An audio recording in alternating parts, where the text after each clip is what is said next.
like to start a new topic of pharmacology that is known as GIT agent anti-diarrheal. First, how to diarrhea develop? Diarrhea is a frequent liquid fluid that is intestinal disorder caused by food, fecal and bacterial virus drugs. ठीक है, virus में रोटा road एक होता है, road कई virus होता है ना, एक रोटा वायरस होता है. एंड ड्रग कोई ड्रग है जिसके इन्फ्लुएंस से डायरिया होता है. ठीक है, लेजेक्टिव एब्यूजेस या माल न्यूट्रिशन सिंड्रोम, स्ट्रेस एंड जो है बोवेल ट्यूबल्स या कहते हैं इन्फ्लेमेटरी बोवेल डिसीज, इसकी वजह से डायरिया होता है. अब देखो, बैक्टीरियल इन्फेक्शन होता है कोई भी, तो उससे भी डायरिया इंड्यूस होता है. डायरिया बैक्टीरियल, वायरस से सीवियर डायरिया होता है. रोटा एक वायरस होता है. एक कौन होता है? Vitro virus, rota virus. तो रोटा वायरस से होता है. और ड्रग कुछ केमिकल ऐसा एजेंट होता है जिससे डायरिया हो जाता है. कोई अगर हाई डोज किसी को अभी बाई चांस आप जो है वो ड्रग लेते हो, कौन सी ड्रग, जैसे कोई वैसे सेफ ड्रग है बी कम्प्लेक्स, लेकिन कोई बी कम्प्लेक्स लेता है तो डायरिया इंड्यूस होता है. बहुत सारे में देखा गया. ऐसे कोई एंटीबायोटिक ले लिया तो डायरिया इंड्यूस होगा. ठीक है, और कुछ ऐसे जैसे माल न्यूट्रिशन तो अब बहुत लेजेक्टिव ले लिया, बहुत ज़्यादा, जैसे एटेंट होता है, जैसे होते हैं कॉन्स्टिपेशन को ट्रीट करने के लिए हम लेजेक्टिव लेते हैं. तो जैसे बेसोकोडाइल है, चाहे हाई क्या बोलते हैं, कामचूर्ण है, ये कॉन्स्टिपेशन को ट्रीट करता है ना, तो इसका ज़्यादा तो डायरिया इंड्यूस हो जाता है. समझ लो, तो इस तरह से. ठीक है, mild and severe diarrhoea under the first and minor major dehydration. अब क्या डायरिया होगा तो माइनर में डिहाइड्रेशन, जैसी डायरिया वैसा डिहाइड्रेशन होगा. अगर मान लो सीवियर डायरिया तो सीवियर डायरिया होगा, तो इसको severe diarrhoea can be treated the young and elderly patient. अगर यंग एंड एल्डरली पेशेंट होगा तो इलेक्ट्रोलाइट डिहाइड्रेशन से पेशेंट डायट भी जाता है. वो जो वायरसेस से डायरिया इंड्यूस होता है, इसमें ज़्यादा होता है, सीवियर डायरिया होता है बहुत ज़्यादा. तो उसमें इलेक्ट्रोलाइट डिहाइड्रेशन डिसबैलेंस होगा और डायरिया इंड्यूस हो जाएगी.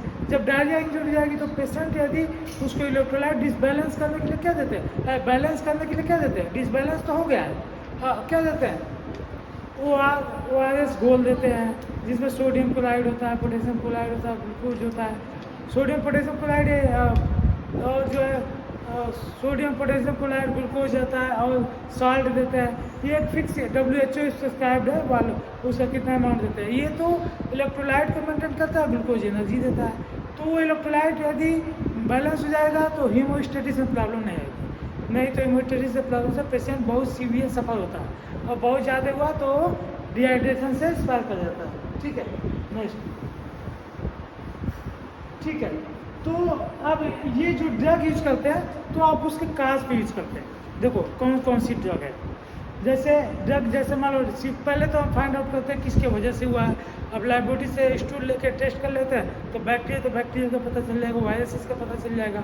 अगर ये सब नहीं है तो इसका जनरल डायरिया है, तो उसको ठीक करने के लिए जो है ड्रग दे देते हैं. लेकिन वायरस और बैक्टीरिया, समझ लो, ध्यान दो, वायरस है बैक्टीरिया, तो उस वायरस बैक्टीरिया का हम antibacterial agent, antiviral agent ही देंगे तभी ठीक होगा. समझ लो. अब वो कैसे होता है कि हाइपर मोटिलिटी बढ़ जाती है, पेरिस्टाल्टिस मूवमेंट बढ़ जाता है. अच्छा, जैसे पेरिस्टाल्टिस मूवमेंट बढ़ने से ही तो डायरिया होता है, पता है ना, बहुत ज़्यादा बढ़े. उसमें एक और इसमें क्या है जानते क्या होता है, और एक मैकेनिज्म है. जैसे कोई वायरस बैक्टीरिया वो बॉडी के अंदर वो क्या, और mucus membrane, intestinal mucus impaired कर दिया, तो जो सोडियम क्लोराइड, जो क्रिप्टॉन सेल होती है म्यूकस की, क्रिप्टॉन गुएन सेल जो होती है, वहाँ से ये सोडियम क्लोराइड एब्जॉर्ब होते हैं. ठीक है, और उसमें साइक्लिक एमपी ये कहलाता है, साइक्लिक एमपी, उसके हेल्प से एब्जॉर्ब हो जाते हैं. तो एब्जॉर्ब होने से इलेक्ट्रोलाइट का कंसनट्रेशन कम रहता है.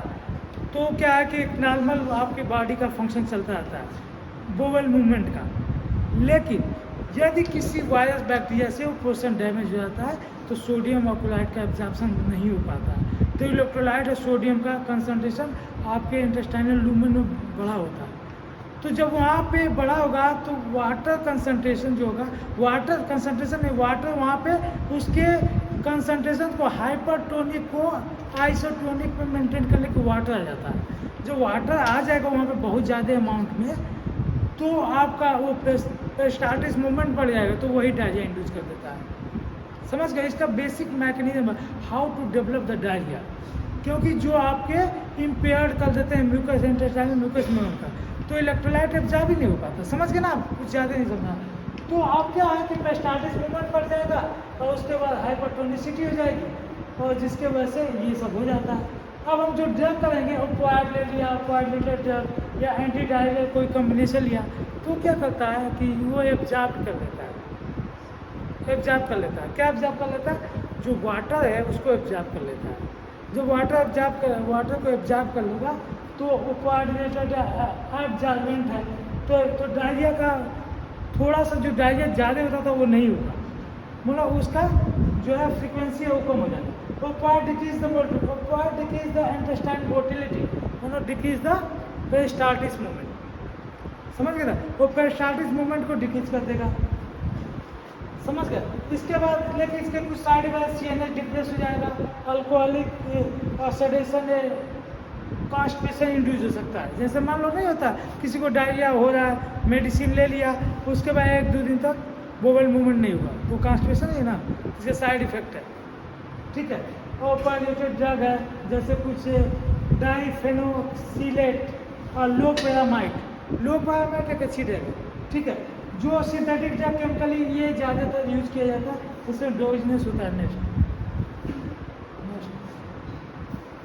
और कुछ और ड्रग है जैसे ये क्या करते हैं कि डायरिया लॉन्गर सिमिलर डोज दे देते हैं, जिसके वजह से 50% ऑपियोइड रिड्यूसेस कुछ ड्रग होती है। हेपेटिक साइड इफेक्ट में नहीं ऑपियोइड का होगा।